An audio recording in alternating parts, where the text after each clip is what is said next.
Premium salwars surplus சேல்ல miss பண்ணக்கூடாத premium சல்வாஸை கொண்டு வந்திருக்கேன். பியோர் கோட்டாங்க.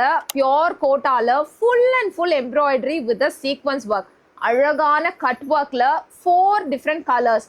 ஒன்று வந்து அழகான peach colour, the second colour is the wine colour, third அழகான ஒரு blue and the fourth colour is the beautiful pista not to be missed. So இந்த 4 கலர்ஸையும் 1 by 1 காட்டுறேன், வாங்க பார்க்கலாம். ஸோ நம்ம ஃபர்ஸ்ட்டாக பார்க்க போகிற இந்த அழகான ப்ளூ கலர் ஷேடில் இருக்கக்கூடிய பியூட்டிஃபுல்லான பேரட் ஒர்க் உடைய நெக் தான் இதோடைய ஸ்பெஷாலிட்டி. அண்ட் அதில் வரக்கூடிய இந்த மஸ்லின் சில்க் பேண்ட்டும் ரொம்ப அழகான பியூட்டிஃபுல்லான material. And here is the dupatta. So துப்பட்டாலையும் நம்மளுக்கு ஃபுல் அண்ட் ஃபுல் பார்டரில் எம்ப்ராய்டரி கொடுத்துருக்காங்க. எய்தர் சைட்ஸுமே நம்மளுக்கு கட் ஒர்க்கில் கொடுத்துருக்காங்க. சல்வாஸ் ஃபுல்லாகவே நம்மளுக்கு எம்ப்ராய்டரியும் வருது. அது இல்லாமல் நம்ம கிட்ட பீச் கலர் இருக்கு, அதுக்கப்புறம் வைன் கலர் இருக்கு அண்ட் பிஸ்தா கலர் இருக்கு. ஸோ இது எல்லாமே ஒரு பியூட்டிஃபுல்லான செட்ஸ், மிஸ் பண்ணாதீங்க.